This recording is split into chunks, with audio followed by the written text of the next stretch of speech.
umaga sa lahat. Ako si Gina Cabrera, ang inyong guro sa Filipino. Bilang panimulang gawain, ayusin natin ang mga upuan, pulutin ang mga kalat sa sahig at itapon sa basurahan. Okay na? Maaari na tayong umupo. May liban ba sa ating klase? Gaya ng aking laging paalaala, iwasan natin ang lumiban sa ating klase upang hindi kayo mahuli sa ating araw-araw na aralin. Meron akong inihandang mga larawan dito.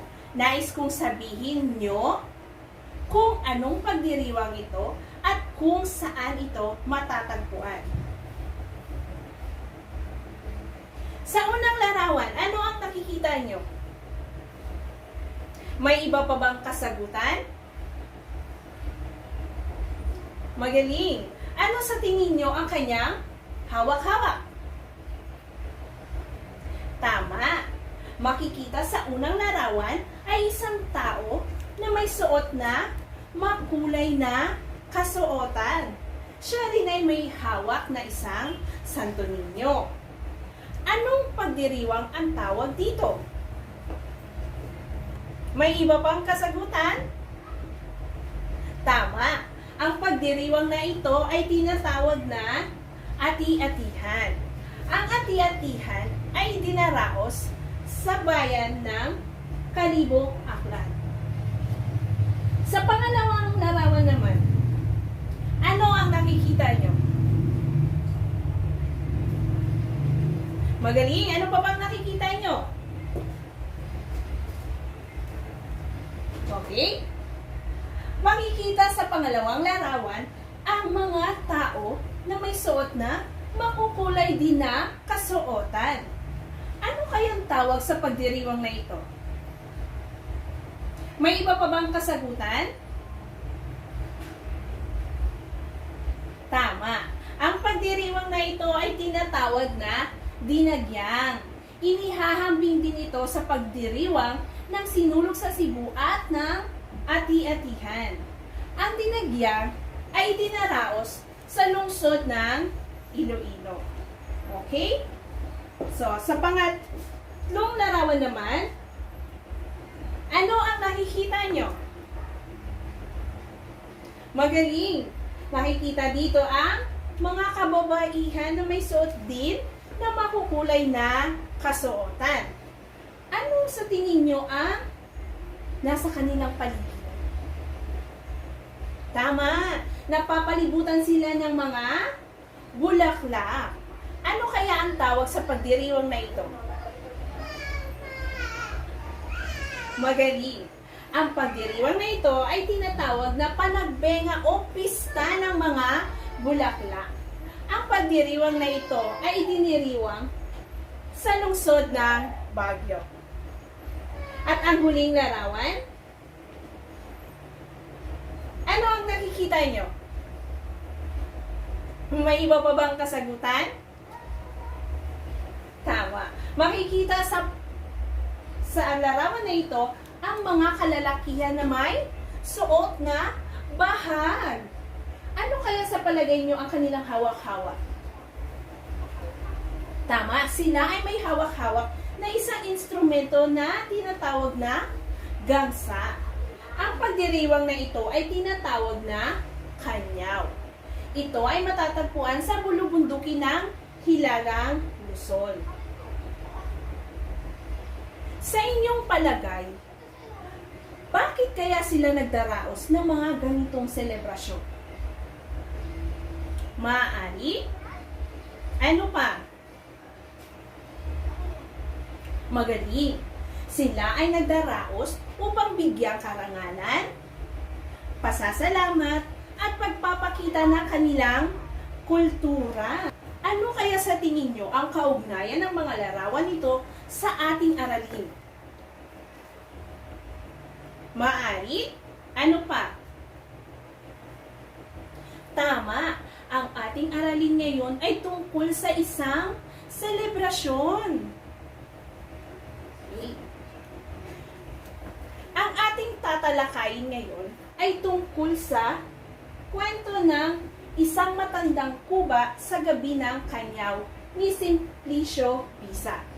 Ngunit bago natin talakayin ang ating aralin, ating munang pag-aralan at unawain ang mga katutubong salita na ginamit sa kwento. Okay. Ang unang salita ay afro. Ito ay yung tinatawag na tirahan ng isang pamilyang Igorot. Sino na ba nakakita sa inyo dito ng Igorot? Okay?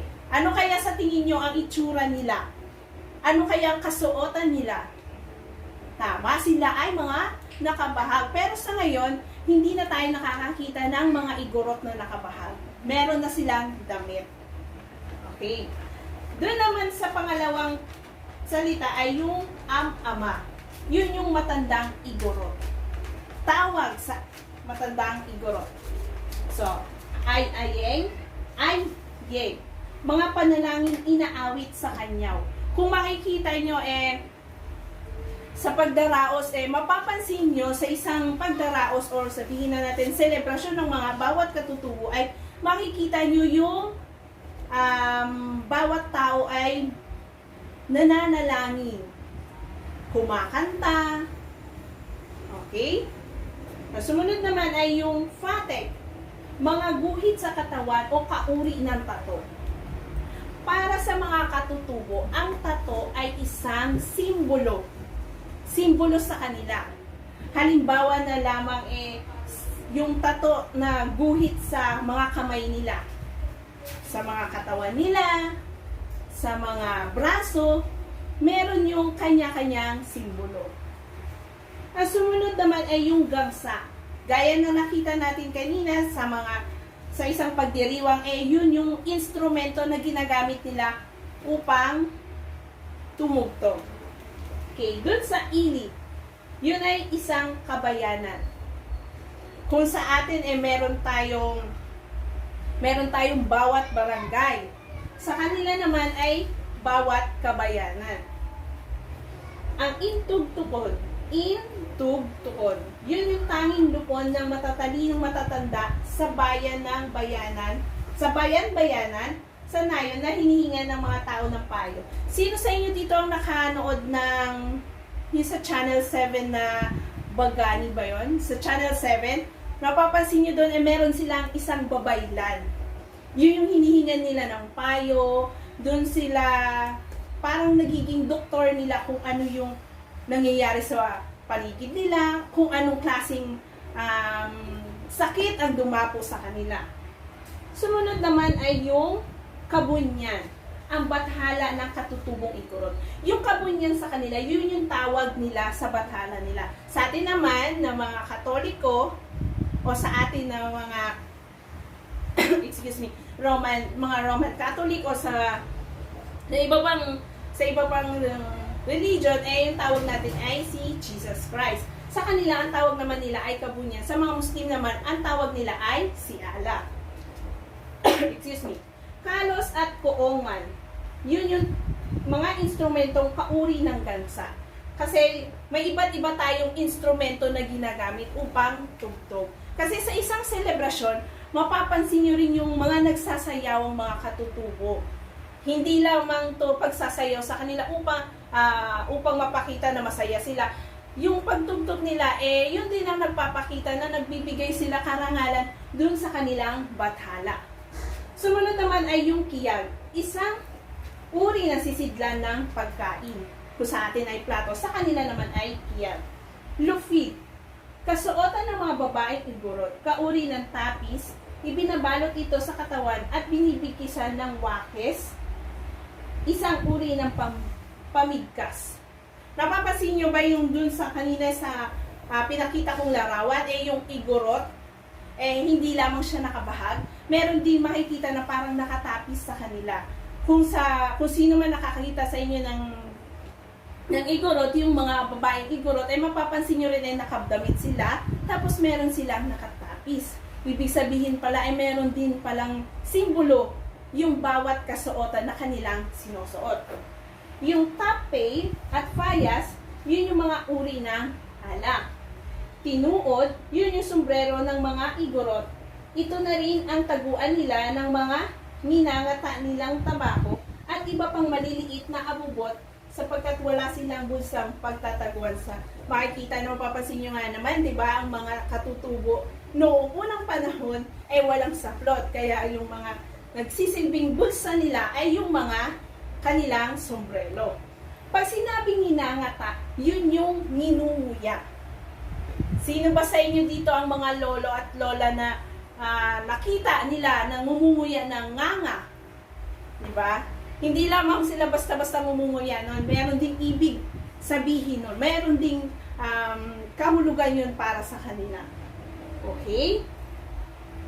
Bibigyan ko kayo ng 5 minuto upang basahin at unawain ang kwento. At pagkatapos nun, ay may inihanda akong ilang katanungan para sa inyo. Okay? Tapos na ang 5 minuto? Okay na ba? O, ipasa na ang mga CP. Okay? Pasa sa harap. Maraming salamat. Ngayon naman, sino si Lifuo sa kwento?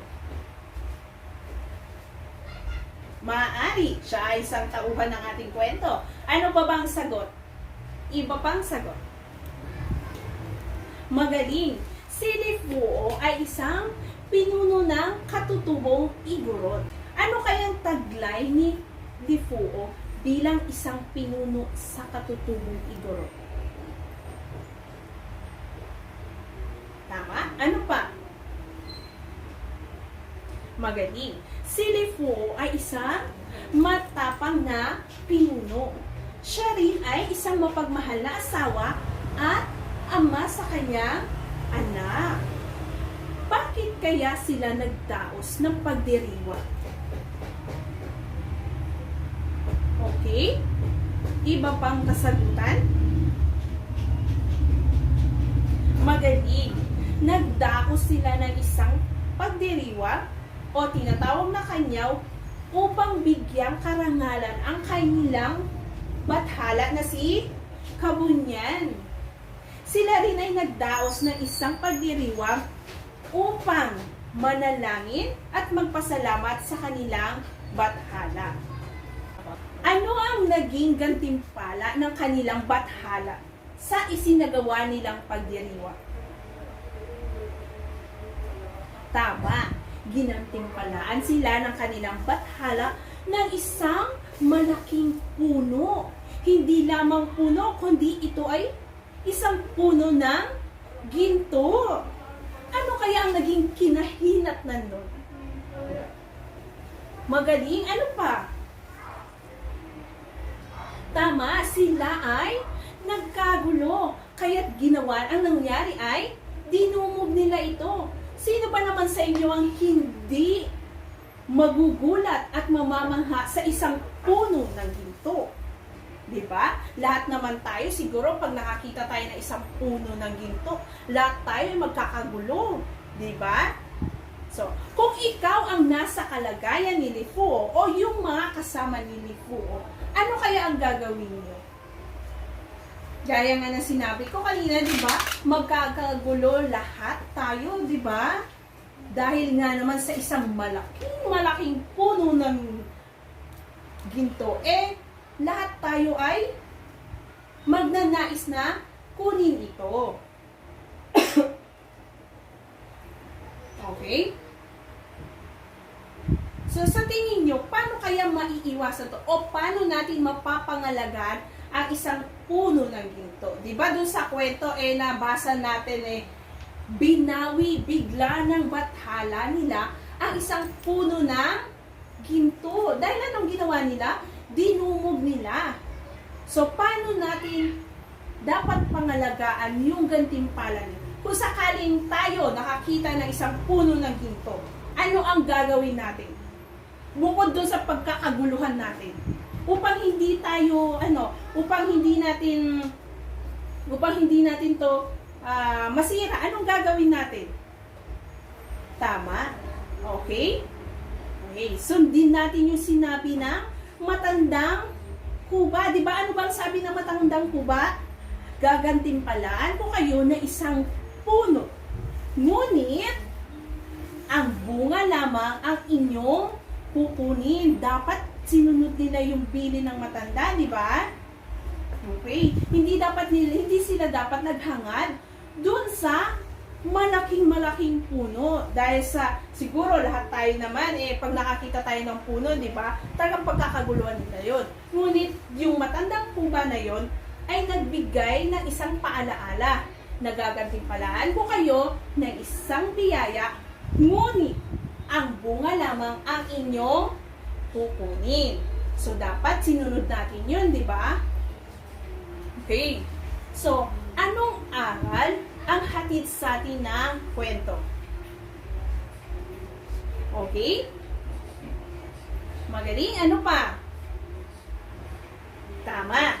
Dapat ay hindi tayo maghangad ng labis. Hindi dapat tayo maghangad ng labis sa anumang kayamanan. Ito ay magbubunga ng pagkagahaman at kasamaan. O, di ba? Ngayon, kung tayo ay naghangad ng kalabisan nun, halimbawa na lamang ikaw ay binigyan ng isang malaking kaba na punong-puno ng pera. Ngunit, ikay pinaalala ng iyong ina na ito'y iyong tipirin. Ngunit, kung ikaw ay magastos o hindi nagtitipid, ito ay mauubos. Ngayon naman, papangkatin ko kayo sa dalawang grupo. Ito ang magiging group 1, ito ang magiging group 2. Okay. Bibigyan ko kayo ng envelope. Pipili kayo dito, ha? So, itong envelope na to ay naglalaman ng isang suliranin. Nais ko kayong magtala ng mga posibleng solusyon sa mga suliranin na napaloob dito sa envelope. At pagkatapos nyo magtala, i-exchange nyo yan. Ipagpapalit nyo sa kabilang grupo. Ngunit, ito ang quiz. Ito ang quiz natin. Bawat grupo ay may kanya-kanyang kulay ng pentel pen o panulat. Okay na? So, group 1, maaari na kayong pumili. Group 1 pala, sorry. Okay? So, maaari din kayong pumili ng inyong kulay. Okay. Bibigyan ko kayo, wait lang po. Okay? Bibigyan ko po kayo ng 3 minuto upang magtala ng mga posibleng solusyon sa mga suliranin. Okay na? Maaari na magsimula. Okay, maaari nyo na ipasa. Maaari na makipagpalit. Okay na? Okay, bibigyan ko ulit kayo ng 3 minutes para sagutan ito. Okay, tapos na. Hawakan nyo muna inyong envelope at babasahin nyo ito sa harap ng inyong kaklase. So, sa envelope ay naglalaman ng isang suliranin. Okay? Ang unang suliranin ay yung mga lingkod ng pamahalaang hindi tapat o nasasangkot sa korupsyon. Maaari naman ang isang envelope ay naglalaman ng isang suliraning mga anak na nagre-rebelde kapag hindi nakuha o naibigay ang gusto. Okay, sino nakakuha sa inyo ng mga lingkod ng pamahalaang hindi tapat o nasasangkot? Okay, maaari mo bang basahin sa harap ng inyong kaklase? Yes. Opo. Sa harap. Okay. Okay. Ang nakuha ko po ay mga lingkod ng pamahalahang hindi tapat o nasasangkot sa korupsyon. Tumayo ka ng maayos. Yung nakauna dito, death penalty, firing squad. Firing squad. Okay, yung Maaring kaparusahan. Maaring kaparusahan sa mga korupsyon. Okay? Doon sa nakakuha ng, maraming salamat, doon sa nakakuha ng mga anak na nagre-rebelde kapag hindi nakuha o naibigay ang gusto. Sige, basahin mo sa harap. Okay. Mga anak na nagre-rebelde kapag hindi nakuha o naibigay ang gusto. Ang maaaring Simpleng solusyon. posibleng solusyon dito ay kakausapin ng masinsina ng anak at ipaliliwanag ng mabuti kung bakit hindi lahat ng kanilang gusto ay makukuha nila agad. Okay, mahusay. Mahusay ang inyong mga sagot. Batid ko na naunawaan nyo ang ating aralin ngayon. Ngayon naman, kumuha kayo ng isang kalahating papel. Lagyan nyo ito ng pangalan na huwag kakalimutan ang inyong mga pangalan at section. Okay? Kumuha ng kalahating papel at isulat ang magkakasunod at magkakaugnay na pangyayaring naganap sa akda. Gamit itong ladder, organized ladder. Diba? Sino ba sa lahat naman tayo dito ay nakaakyat na sa hagdan, di ba? Lahat naman dito sa atin ay umakyat na ng hagdan. Ngayon, mula mag-uumpisa tayo sa ibaba, yun ay yung magiging simula natin.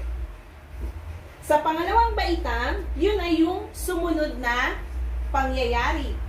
Isusulat niyo yun dun sa simula hanggang sa sumunod na pangyayari at saka yung sumunod na pangyayari, pangalawang sumunod, at yung dun sa pinakataas ng hagdan, yun ay yung magiging wakas ng kwento tungkol dun sa isang matandang kuba sa gabi ng kanyaw.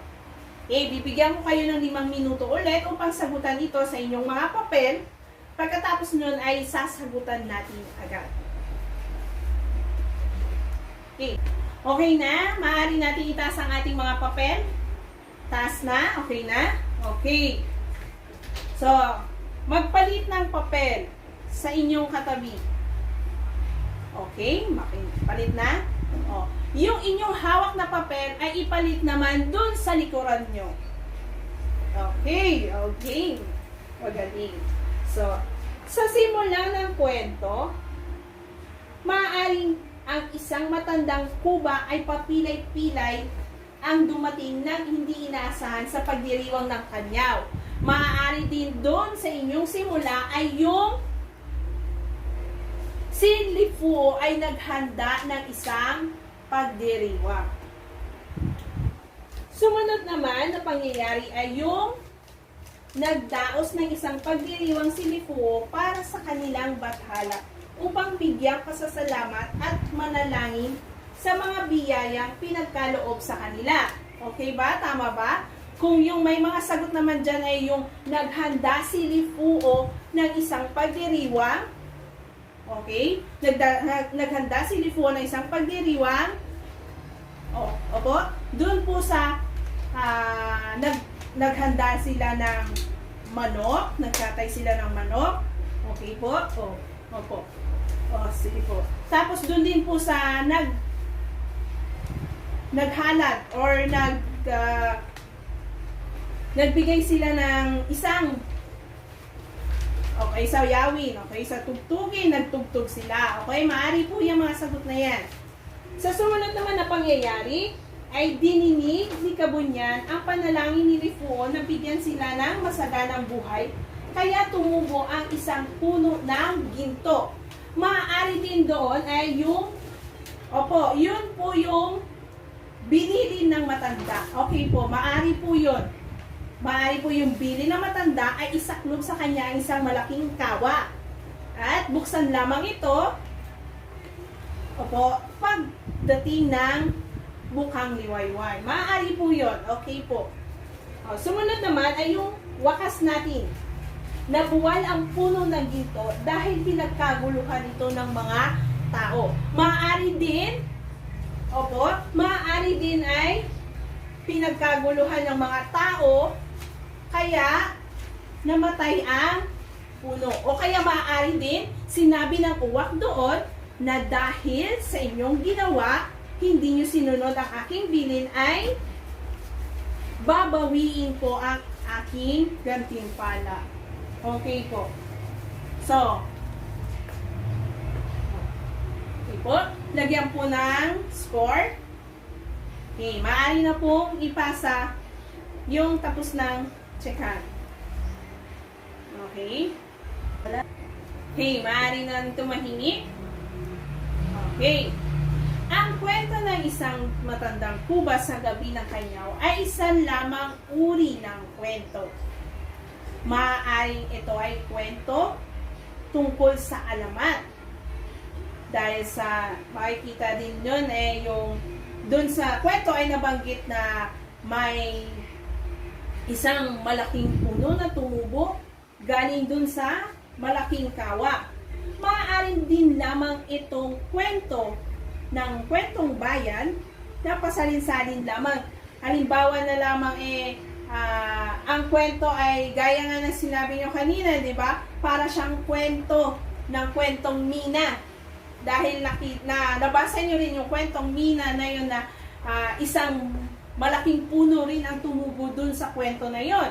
Maaari din siyang kwento ng mitolohiya dahil sa tungkol ito sa mga bathala. Ngayon naman, para sa ating takdang aralin, okay, panuto, bigyang kahulugan ang mga sumusunod na salita. Ano ang alamat, kwentong bayan, at mito. Okay. Yun lamang po at maraming salamat.